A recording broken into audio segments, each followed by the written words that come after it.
Okay, maybe we can start. So welcome all to this, to the last talk of this wonderful and long conference. It's a great pleasure to have Professor Chris Skinner from Princeton. He'll tell us everything about almost all elliptic curves. Thanks, Mahesh. And thanks to the organizers for putting together the last couple of weeks.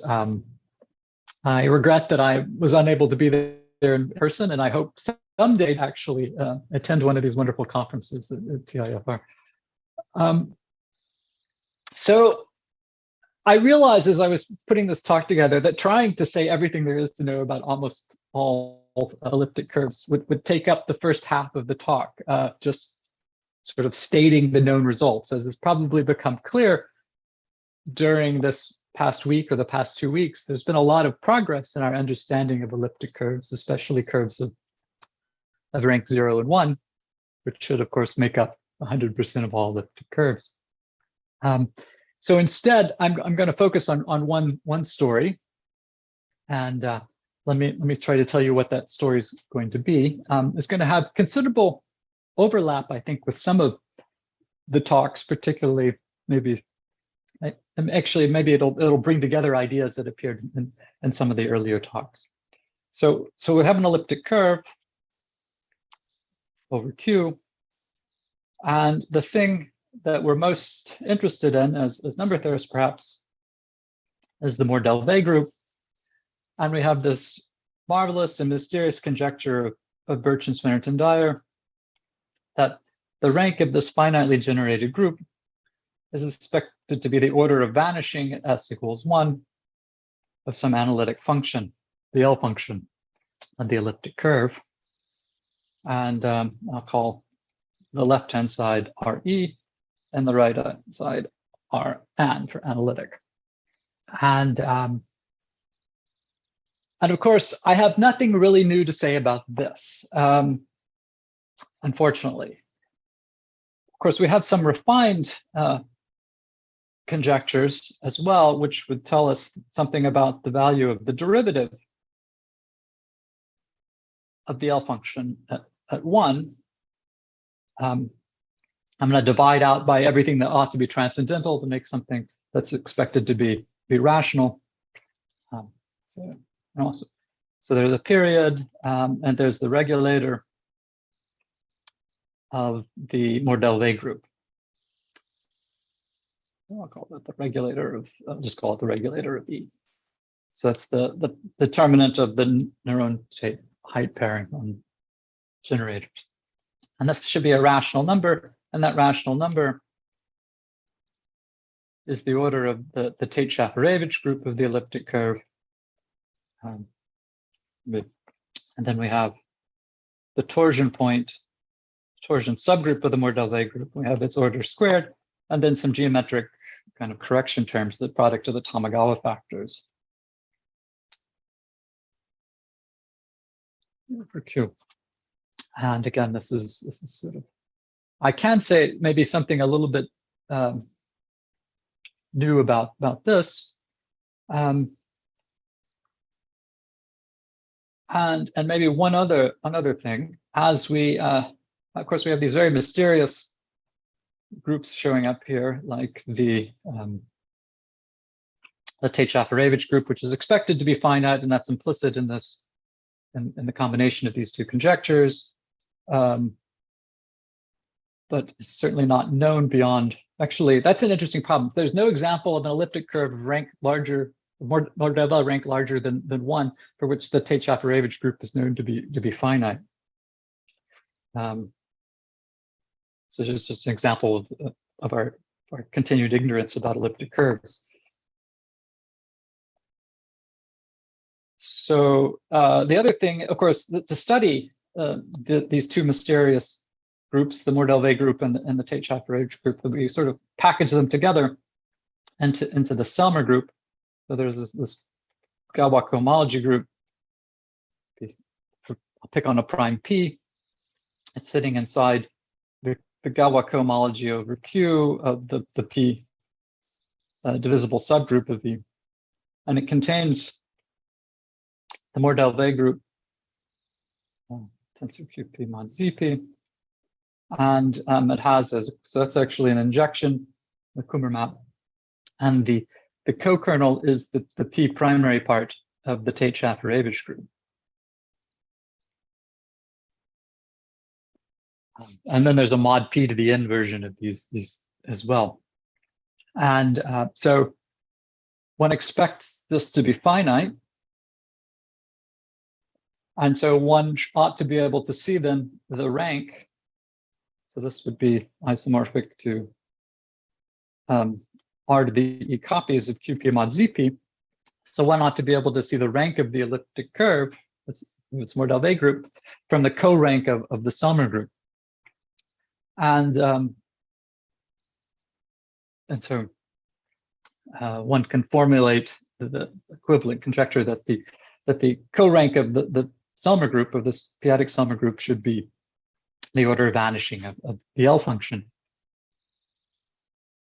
And we can say something about this, at least in the cases of where that co-rank is 0 and 1, or the order or the analytic rank is 0 or 1. And that's going to be part of the story I tell today. Why is this somehow easier to get a handle on? And I think it's because the Sommer group admits kind of various interpretations that sort of move beyond the elliptic curve itself and into extensions of Galois representations or extensions of motives and things like this, where we can bring in additional tools. So the rough theorem I want to talk about, the story I want to tell, is if we have one of these situations. So I'm going to take, for simplicity, P is not going to divide. It's going to be odd. It's not going to divide it's going to be a prime of good reduction, and it's also even going to be ordinary. And I'll make comments about other cases. If what I want to show is that roughly the fact that the cyclotomic main conjecture for E holds, if we suppose this, then in fact, we can say that the co-rank of the Sommer group, say being 1, I'll focus on the rank 1 case, implies that the analytic rank is 1. And in fact, this is even an if and only statement. And secondly, that in the situation that the analytic rank is 1, that the P part of the BSD formula holds. What do I mean by that second statement? What I mean is that if we look up in the refined part, that this is the BSD formula, and the P part means that the power of P dividing the left-hand side is equal to the power of P that divides the right-hand side. All right, so as I tell the story, this theorem will have to sort of actually add some additional hypotheses to turn this into from a rough theorem into an actual theorem. So I put quotes around that. And we'll see that there'll be cases where this is not quite precise, where those conditions don't hold, but we can still say some things about this, and I'll talk about that as well. So this is going to be a story that's emerged out of the work of many people, continuing especially the work of Shenwan and myself and Eric Urban. Francesca Stella talked about some of this, and that's partly joint work with myself and Giada Grossi and many other people. And so I should even say that even for this particular theorem, there are multiple ways to prove it. There's an L not equal to P proof, if you like, which goes back to work of Nike Vatzel, Bertolini, and Darman, and then fleshed out and worked out very, very carefully in the work of Wei Zhang, and more recently Naomi Sweeting. What I want to concentrate on today is what I would call a p-adic proof. and one which I think has the prospect for extensive generalization, and many of those ideas for generalizing probably showed up in the talk of Shilin Lai earlier this week. So, all right. So,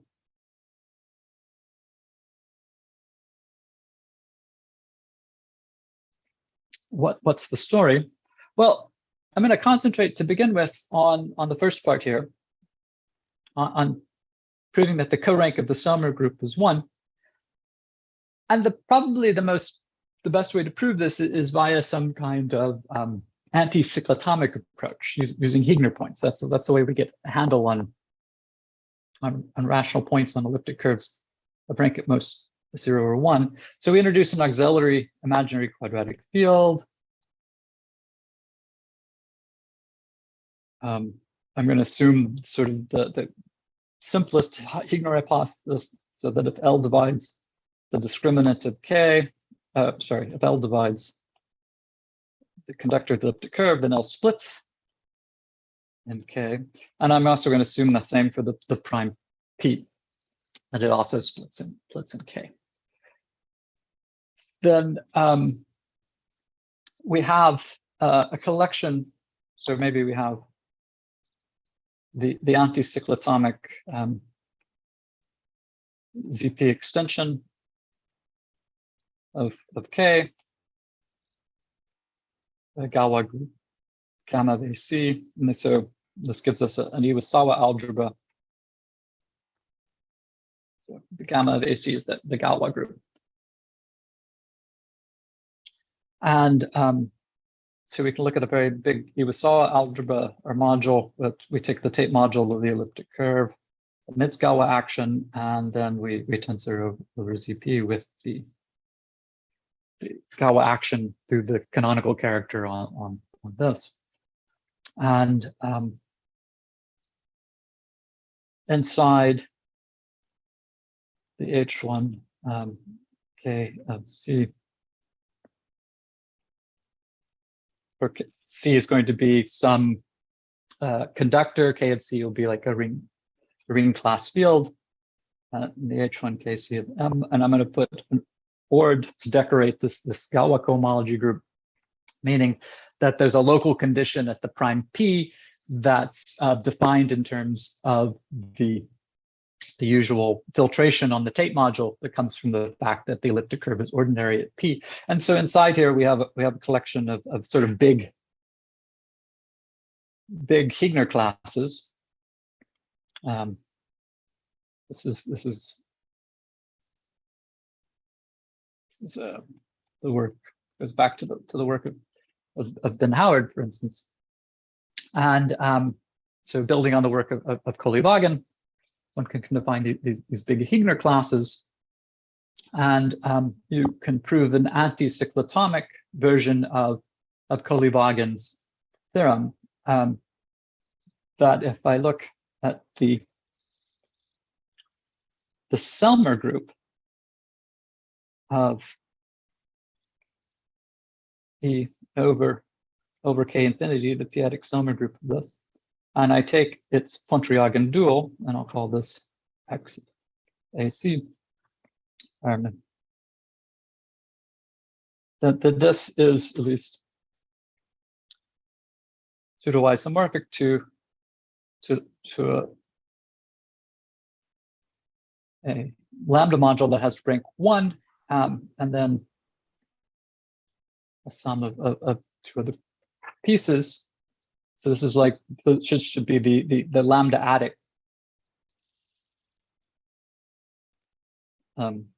Shaw, or its dual at least. And we can say that the characteristic ideal, the lambda AC characteristic ideal of N, is expressed in terms of the base layer of this Heegner system. So there's H1 wood of K of M, that this has rank 1, and And inside here, I have lambda, say z of the Heegner. And this z, this is the trace from k1 down to k of the base layer of this Euler system. And this is we know that this is a torsion lambda module, and so we can talk about it. Its characteristic ideal is non-zero, and one has this kind of expression. This class here specializes when you specialize lambda to ZP by taking the augmentation ideal, you get back the usual Heegner class or Heegner point for the imaginary quadratic field K.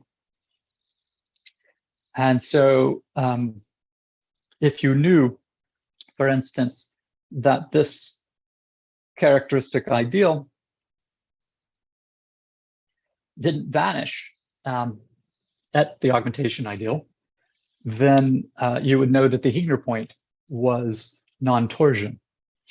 And you would have, and then the work of Kolyvagin takes over, and you get rank 1, or you can appeal to the Gross-Zagier formula and see that you have analytic rank 1. So in particular, from passing from information about the Selmer group to the analytic rank, one would like to prove that this characteristic ideal doesn't vanish at that augmentation ideal. And so, well, I lied. We don't actually know that this is an equality. What we actually know is a divisibility, and a divisibility only under perhaps some hypotheses on the mod P Galois representation. Actually, I think as Francesc explained, those conditions are now fairly weak. So I'm going to ignore those conditions. So if we had equality, then it would be enough to know that the characteristic ideal of this module N didn't vanish at the augmentation ideal. So let's go back up to this module. So we want to look at this modulo the augmentation ideal. Well, here we're taking the Pontryagin dual, so it would be the same as the Pontryagin dual of the kernel of this Selmer group under the augmentation ideal. That's the usual Selmer group over K. So if we had chosen, well, so let's just work over K. So if the Selmer group over K has co-rank 1, well, that co-rank 1 has to be certainly coming from here. That's contributing rank at least 1. So then there's no more room for the N to vanish, or its characteristic ideal to vanish. So in fact, if the Selmer group over K has co-rank 1, then this characteristic ideal doesn't vanish at the augmentation ideal. And if we had equality and not just a divisibility, then we could conclude the analytic rank 1 from the Gross-Zagier formula. So the question is, can we upgrade this divisibility then to an equality? Now, one thing I want to point out is that this story I just told on this page is an anti-cyclotomic one. And the statement of the theorem, the rough theorem that I gave earlier, it begins with the hypothesis that the sort of cyclotomic main conjecture, or E, holds. And so one of the features of what I'm going to talk is somehow an interplay between anti-cyclotomic and cyclotomic main conjectures. All right, so this is sometimes, the conjectured equality here, I think it's sometimes attributed to Perrin-Roux and sometimes to Howard. I'm going to call this conjectured equality the Heegner point main conjecture, because there's a number of main conjectures that start to appear.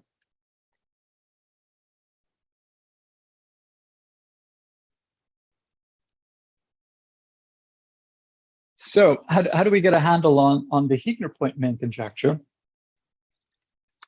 So we actually relate it to another main conjecture. So there's this remarkable theorem of Bertolini-Darmona persona, for instance, which says that if there's a p-adic L function,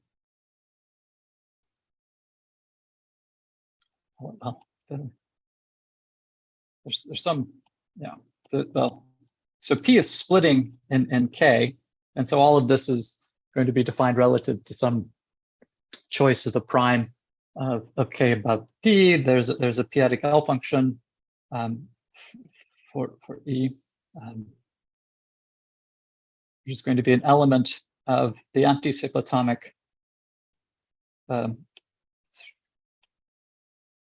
USL module, and maybe I have to extend scalars to the maximal unramified extension of ZP. So let's call that ACUR. That's just an issue of extending scalars. I'm actually going to ignore it for largely.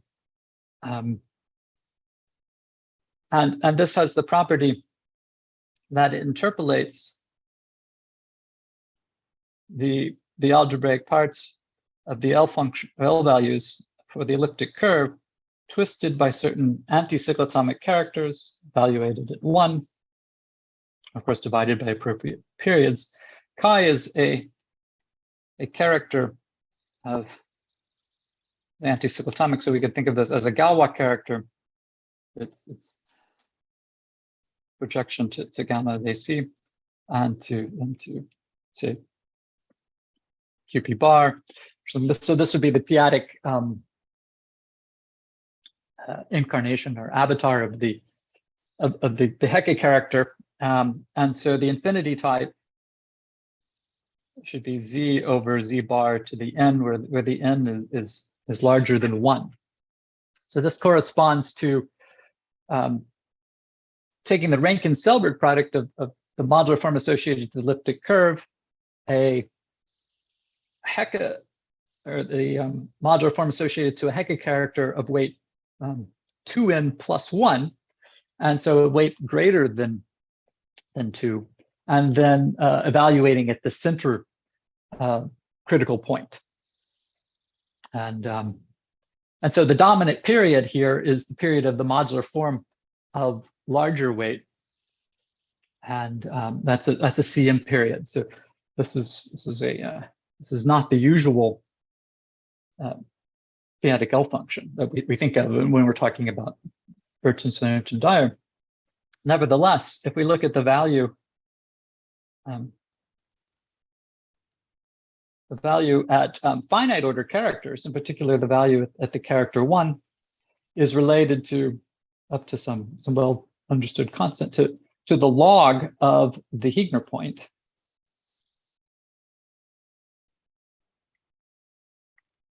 Actually, to the square of the log, and by the log I mean the elliptic curve logarithm, the logarithm on the elliptic curve, the Heegner point squared. So we have this p-adic L function that doesn't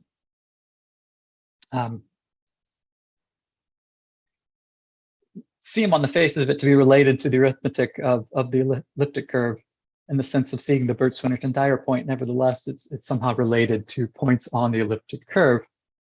And in fact, this has been upgraded by work of Christella and she to say that this curve, or this p-adic L function, is essentially the square of the log of our big Heegner point under where now the log is Perrin-Roux's big logarithm. Something like this. And so in fact, this p-adic L function is connected to the log. And so the main conjecture for this L function, and whenever we have p-adic L functions like this, Ralph Greenberg told us how to formulate main conjectures. The main conjecture for this p-adic L function should be intimately connected with the arithmetic of our Higner points. And so if you follow Greenberg's recipe for formulating main conjectures, there's another Selmer group whose characteristic ideal is expected to be this p-adic L function. So there's and the Selmer group in this case, so you take the Selmer group, it's the Selmer group of the arithmetic dual of our big module M star. Recall that M was the Tate module elliptic curve with the anticyclotomic characters. And then instead of taking all we do is we change the local condition at P to reflect what's happening with the Hodge-Tate weights in the motives that we're interpolating. And so I think the way I formulated things, at the condition at the prime V, actually, we probably have that the classes, we require the class to be trivial, and which I'll call strict. And at the class at V bar, we have no conditions at all. And then at the other primes, we have the usual Bloch-Hadow type condition. So we take the Pontryagin dual of this. Let's call this X BDP. And the BDP main conjecture would be that the characteristic ideal of this is the p-adic L function.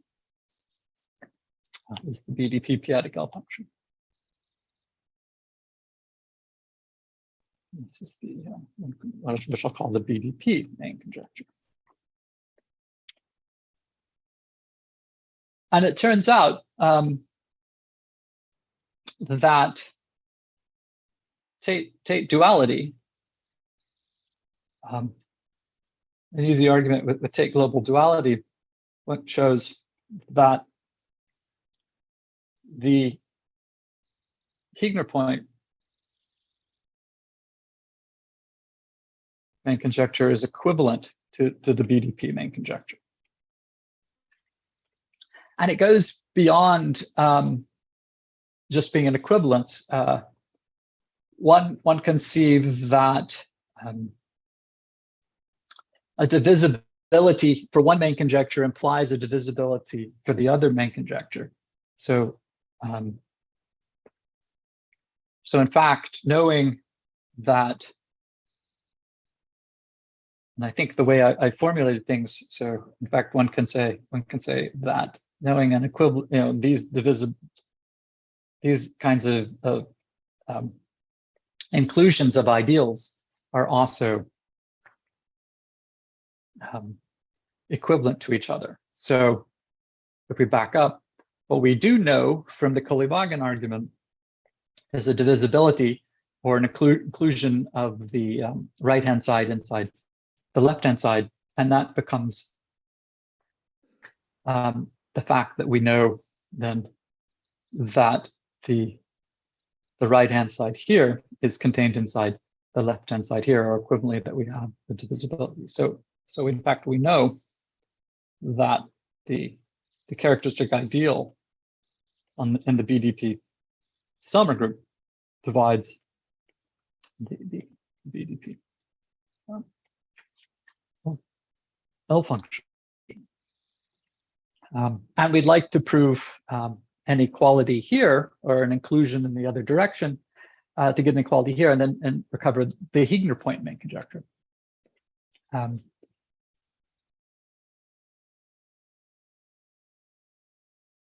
So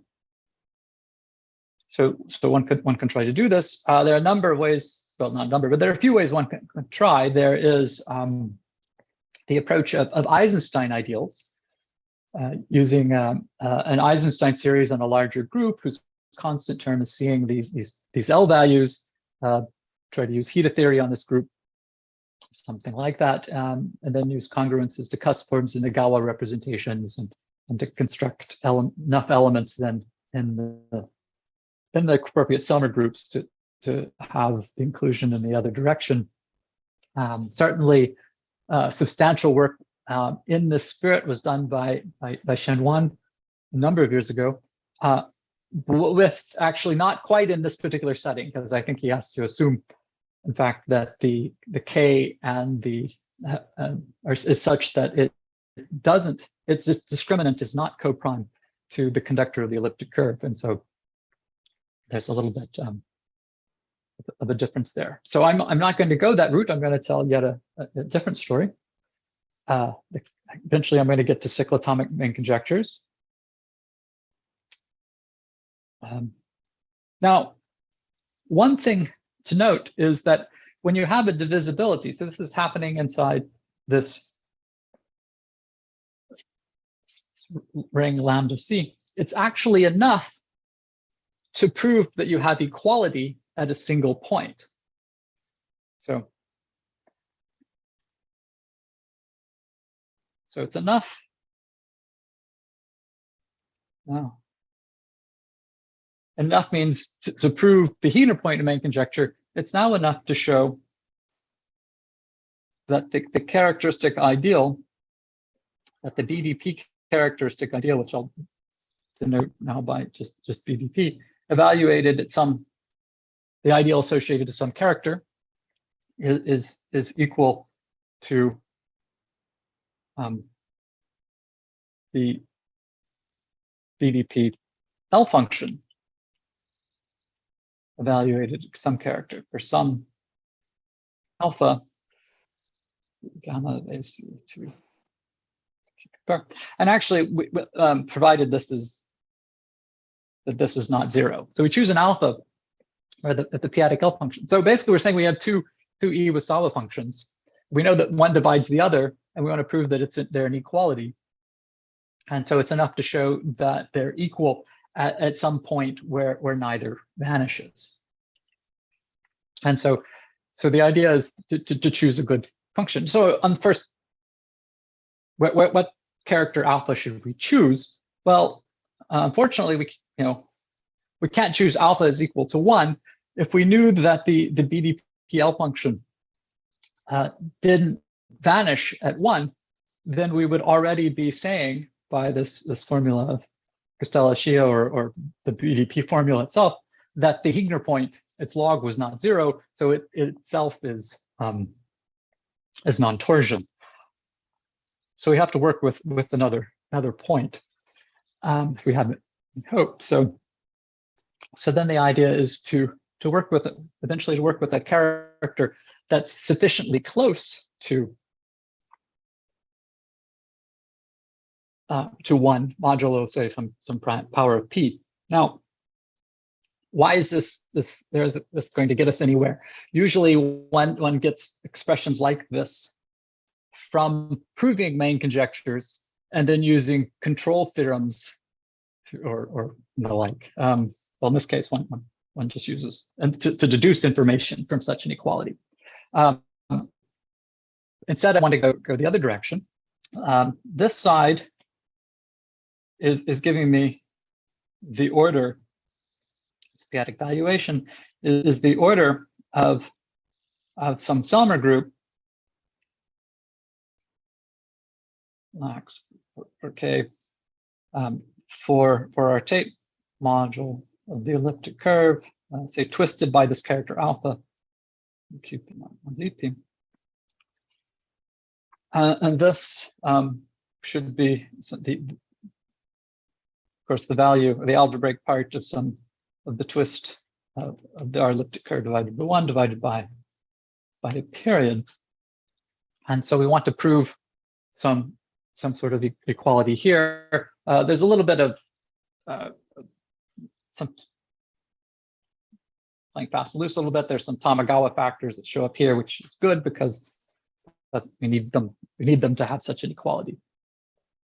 And this comes from the control theorems of the Iwasawa theory.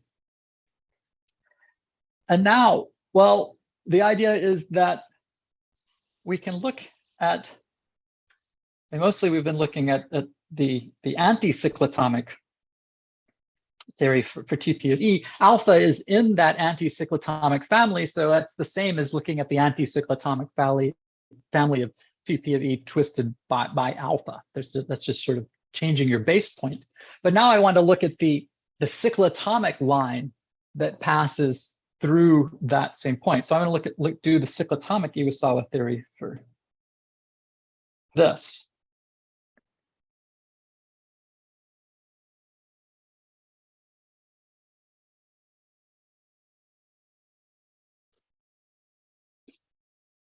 Alpha. And so we can prove the cyclotomic main conjecture related to this particular Selmer group, and then see that it's related to the same L value, then we would have what we want. So so if you pretended that well, now here we run into, no, this is fine because the character alpha, and these are now points in which we would expect to have a relation like this, because the alpha that we're taking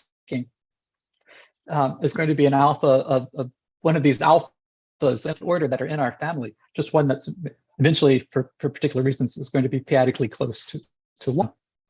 But and these values on the right-hand side are critical values interpolated by some p-adic L function. So there is a hope of trying to do some sort of cyclotomic Iwasawa theory for this. This would be the cyclotomic Iwasawa theory for a Rankin-Selberg motive, the Rankin-Selberg motive. So, sorry. So TP of E twisted by alpha. This is the Tate module of the elliptic curve, twisted by the lattice associated to some Hecke character, weight k-1, and then we take a particular twist. Weight. So that's so there's some modular form. So there's a CN modular form.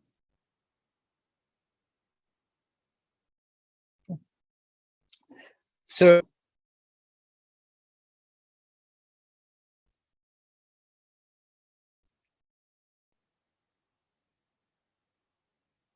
in fact, we're in this fortunate position that we can, since we're just doing cyclotomic Iwasawa theory, there is, in fact, a cyclotomic Euler system constructed through the work of Ley, Leffler, and Zerbus, and King's, Leffler, and Zerbus, the so-called valence and flock elements that are for Rankin-Selberg motives.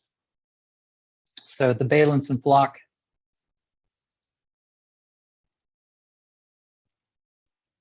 Euler system allows one to prove something like that this is the Euler system for the modular form associated to our elliptic curve and the modular form associated to our Hecke character, allows us to show that that the cyclotomic, well, that if we look at now at the Selmer group for TP of alpha, and we twist by the cyclotomic Iwasawa algebra, and now we take the dual of this, and take its arithmetic dual, we take its Pontryagin dual. Let's call this X cyclotomic.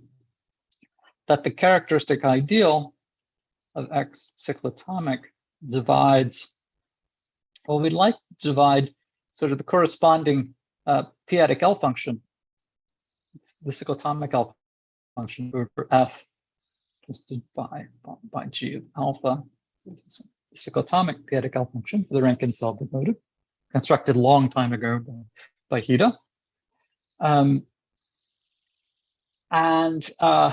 here's where one of the first difficulty arises. We get this, but we get this only in the lambda AC tensor with QP. We miss possibly the right power of P.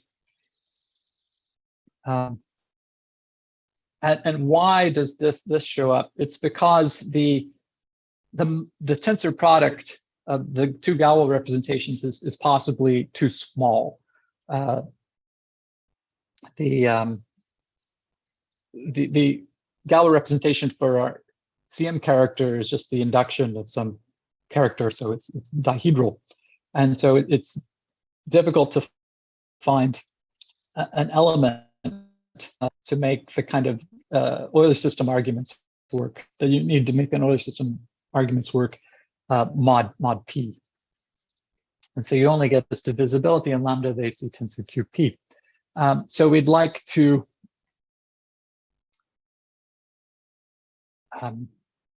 promote this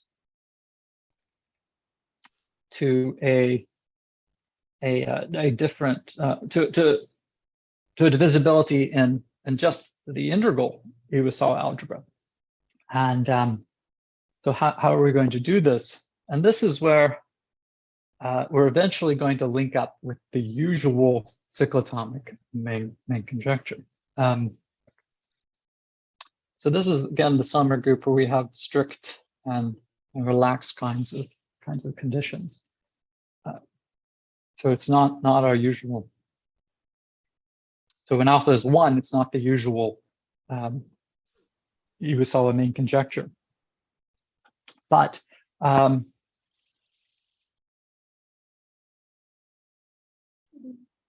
what we also use is we can use these valence and block elements to link up different cyclotomic main conjectures. So this is sort of difficult to write down.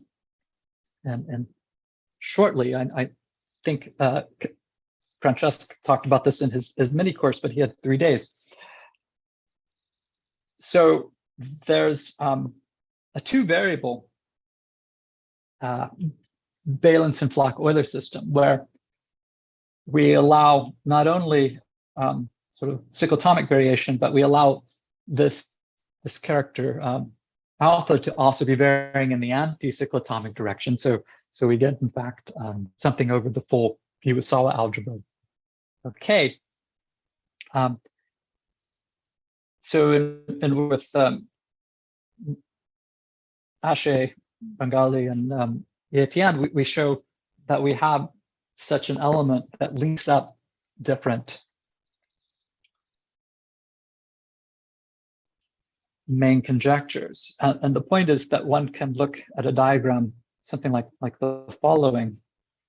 We look at the condition, I look at the summer group of K of, I'm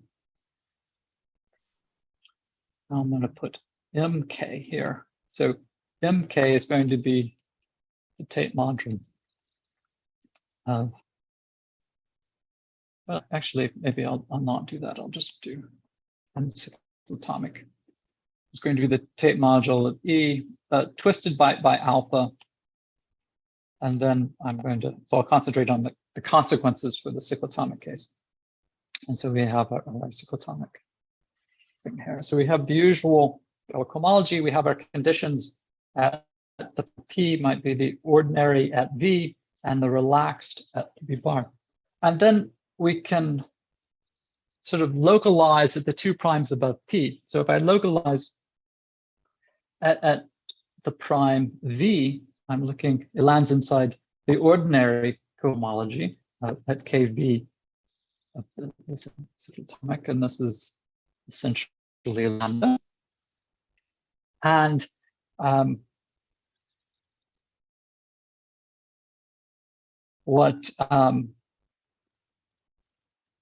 using Tate global duality, I have a map to my X strict relaxed here. This map here is the dual of the map from the Selmer group to the H1 relaxed. Do I have the right? Well, to the H1 relaxed modulo board. I think I have this right. And then the kernel of that is something that's so looks like I probably have this not quite. I think what I have is a relaxed strict condition here. So I always have to figure out which order in which I put things. They get reversed for the Sommer groups. So anyway, one strict like this. So if I was and at the same time, but this is not cyclotomic, but at the same time one has the H1. You can take the localization of V bar that lands in. There's no conditions, and so I can project modulo the ordinary part of the cohomology KV bar of them cyclotomic, and this maps into the usual.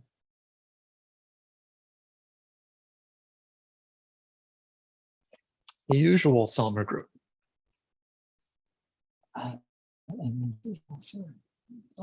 And what we have is an element inside here, sort of a valence and block element at alpha, cyclotomic specialization, that its image under the localization maps to the BD, well, the cyclotomic, the cyclotomic of this, of E twisted by alpha, this one inside here, the one that showed up kind of in our previously, and here it maps to the usual. P-adic L function, but that's a little strange. What's the usual P-adic L function? This is actually taking the usual two-variable P-adic L function, specializing it at this anticyclotomic, the anticyclotomic part, at this anticyclotomic character of large Hodge-Tate weights. This is outside of the range of interpolation. So this specialization here has absolutely no sort of classical meaning. This is for because of the presence of these alphas.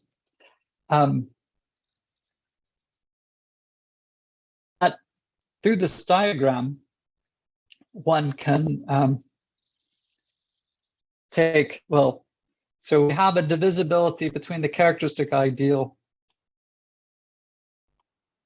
of this object and the characteristic ideal of that object. That gives us a divisibility between the characteristic ideal of the two objects on the far left and right, and then that in turn implies a divisibility between characteristic ideals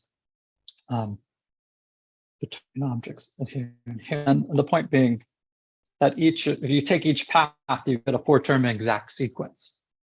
And so we end up taking the characteristic, sort of divisibility that we had previously, and we can translate it to a divisibility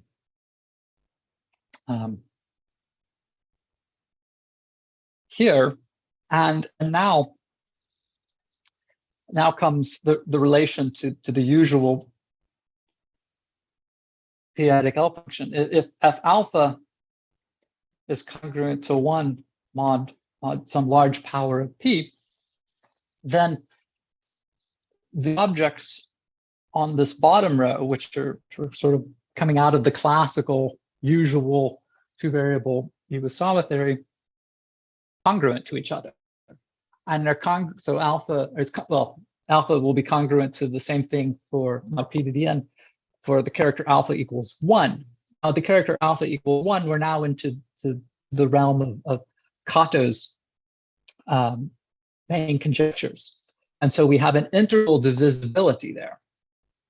And so one has that, this is now the usual stuff. And so we have our usual p-adic L function for E over K, cyclotomic one. And it's divisible by the characteristic ideal of the usual cyclotomic thing for E over K. And this is in lambda cyclotomic. Now I'm going to invoke Kato. Now to invoke Kato, I'm going to need to know integrally, I'm going to need to know either that the P-Gawa representation is big, or we need some refined information that I can work with Withrick on the residually reducible cases. So we have this. We have a congruence to the same thing for E twisted by alpha, and a congruence to the same thing with the p-adic L function twisted by alpha. And so if we take the power of P to be, this is all mod P to the n. So if you take that power of P to be so large that it can see the mu invariance, then we can conclude that the mu invariance of the algebraic things and the mu invariance of the analytic things are the same. And so we actually get a divisibility of the mu invariance because we have the divisibility at the trivial character. So we have the divisibility at alpha, and that upgrades our tensor QP divisibility to a divisibility, and then that transports back through this diagram to an integral divisibility. So we have an integral divisibility, but actually we get more. If we know equality, then we actually can upgrade to an equality. So if we know the usual main conjecture, which is the equality at the character alpha equals 1, then we upgrade to an equality for the character alpha, and we transport that back to an equality here through these two four-term exact sequences, this hexagon, and so we end up with the equality, the cyclotomic equality that we were looking for, and then that chasing backwards, that goes back to an equality then, or implies an equality for the root or the BDP main conjecture, and then an equality for the point main conjecture. Not surprisingly, so that's how you get this rough theorem. And so to upgrade this rough theorem to an actual theorem, you have to check exactly when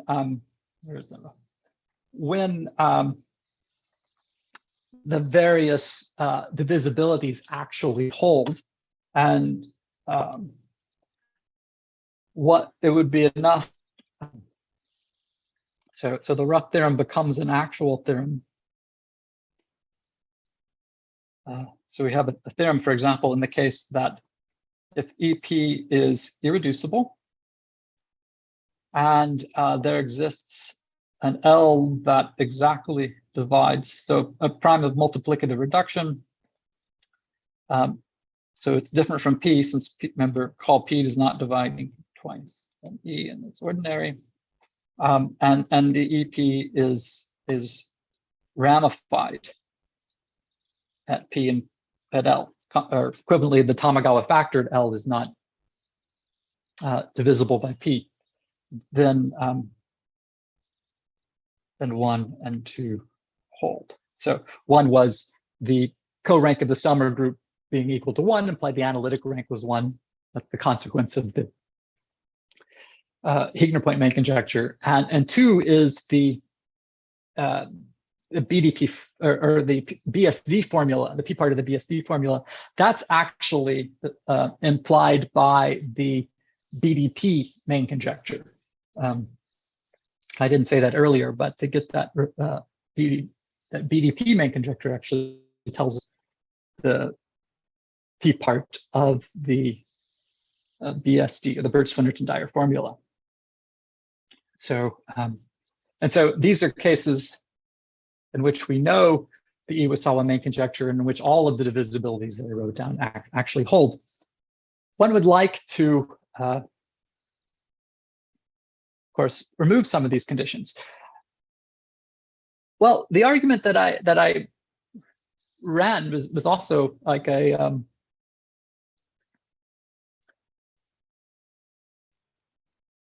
two-way street.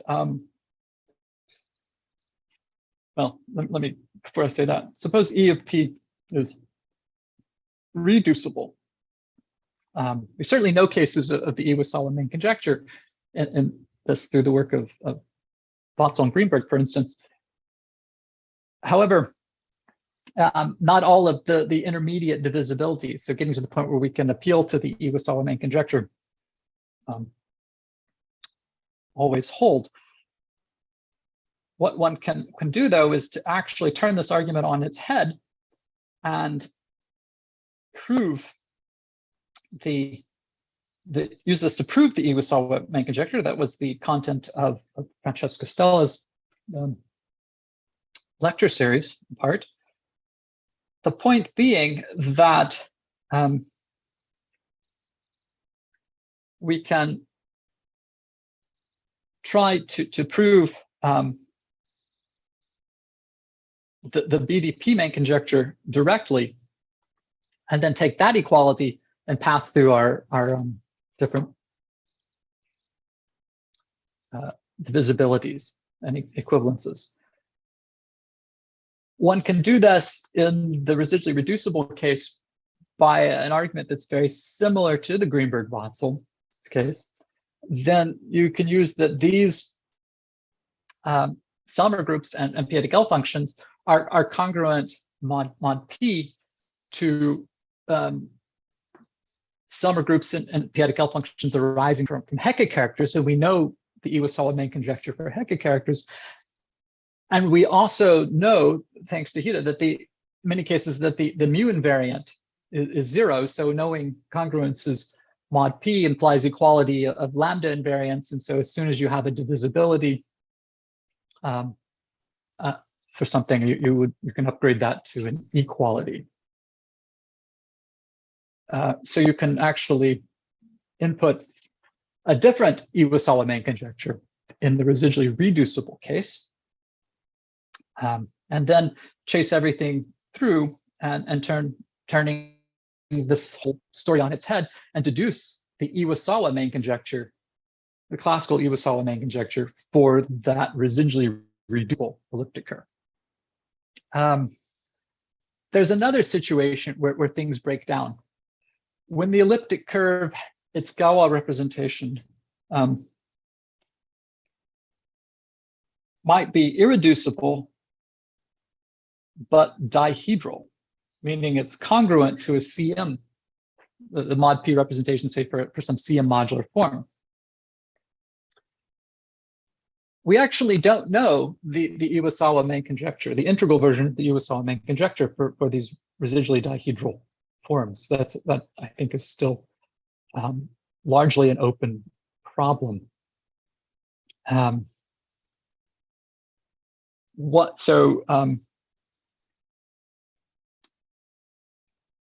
So what can you do? Well, there's been more recent work of myself with Ashay, where we prove the same conclusions of our rough theorem in this case. And the idea is a little bit similar, except that we get down to the cyclotomic Euler system in this BDP side of things.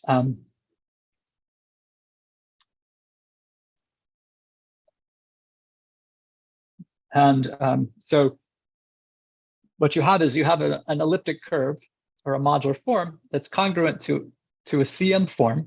So it has CM induction by, say, from some imaginary quadratic field L, different from K, and you choose the K well, or you assume some disjointness between them.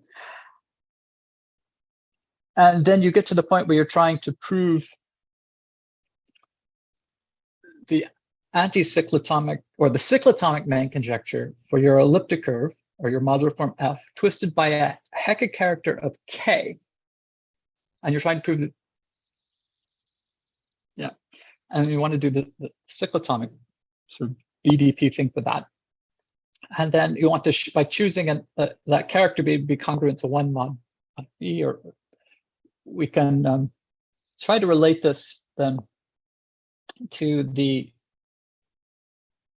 cyclotomic main conjecture for our Hecke character, or our CM form twisted by that same Hecke character. And now this is, since it's cyclotomic Iwasawa theory, this again becomes just cyclotomic Iwasawa theory.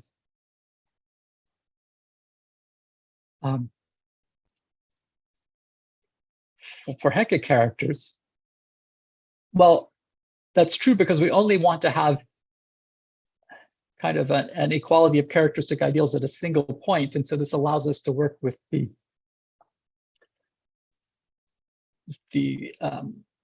cyclotomic Iwasawa theory of our CM form, and we've chosen properly. And so once again, you can try to input main conjectures from outside, in this case from the CM main conjectures, and you can conclude that you have the Perrin-Rukin main conjecture or the Hida point main conjecture and the BDP main conjecture in this case. Unfortunately, I don't see how to carry on the rest of the story and get over to the cyclotomic main conjecture in this residually dihedral case. So I still think that's an interesting question. And then I want to end by saying that these same ideas of using this auxiliary Hecke character alpha that's congruent to one mod at some large power of p can also be used to show that in all of these instances where these theorems hold, we can also prove Colli-Vaughan's conjecture on the non-triviality of the Hida point Colli-Vaughan system. So we give a new proof of this. So in some instances, I'm just explaining a new proof of results that are already known, and in other instances, I'm actually giving weakening some of the restrictions of those results. And I'm happy to sort of offline tell people sort of what's actually new and what's not. But it would have taken the entire talk, I think, to just sort of go through known results and state how things are changing. But instead, I wanted to tell the story, and I'm 3 minutes over, so I'm stopping here. Let's thank Chris. Are there any questions, comments?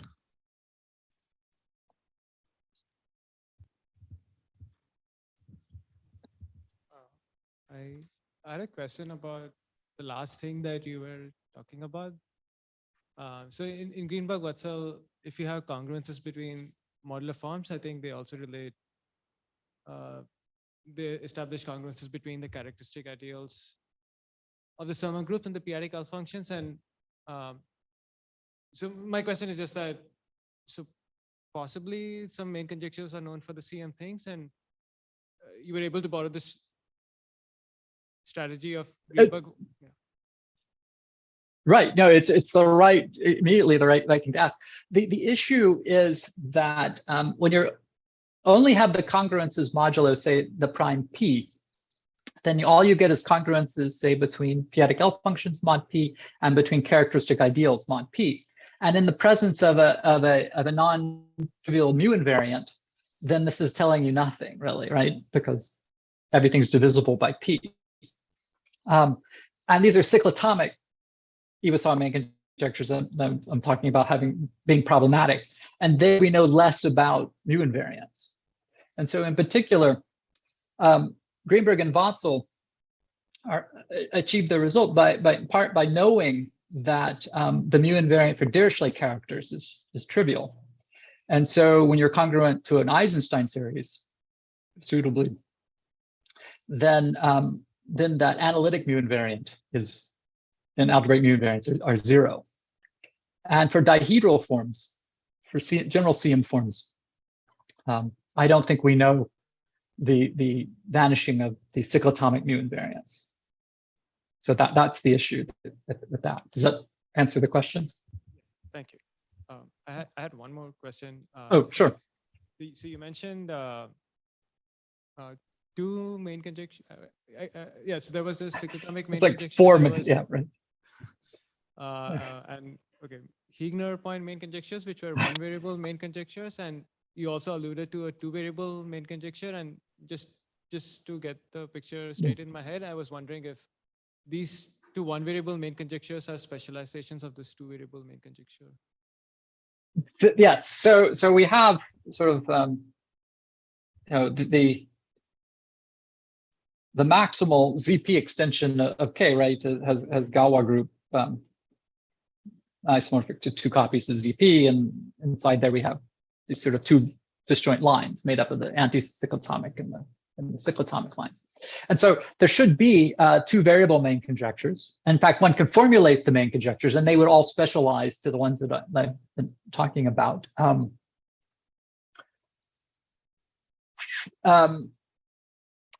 Usually, to move between different or to make progress on main conjectures, one uses Euler systems or Eisenstein congruent or kind of congruences. And so I was doing everything almost with Euler systems up until the last moments.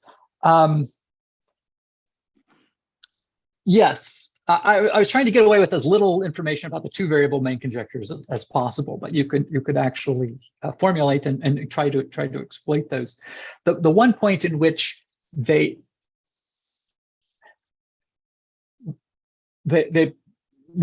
trying to work exclusively with the two variable main conjecture causes a problem is starting off with this anti-cyclotomic thing and trying to get some divisibility for the cyclotomic specialization of the BDP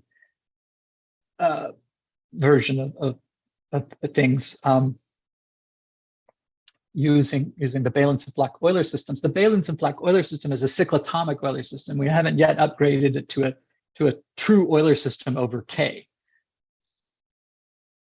where we would be constructing classes over different Ray class fields, not just cyclotomic extensions or ring class field. Certainly, there was work of Ley, Leffler, and Zerbis who did construct this kind of Euler system. From there,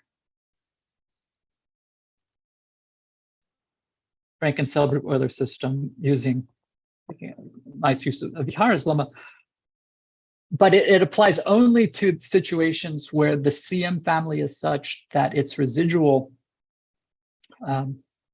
representation is irreducible. And we're interested in the situation where that Hecke character is passing through the trivial character. So the residual representation is actually the sum of 1 plus the quadratic character of the CM field. Okay. And so that doesn't quite imply. So there's some technical reasons to not try to use the two variable main conjectures in this at the moment. I have hopes that we can actually construct the two variable or the sort of honest Euler system for E over K. And then life would be much more streamlined. Thank you. Any other questions, comments? Okay, I don't see anything online either. So let's thank the speaker again. And since I'm the last speaker this conference, I think it falls to me to also ask the audience and everyone online we should thank the organizers for what's been a very not only interesting conference, but for those of us attending remotely has been very smooth and streamlined. So thank you.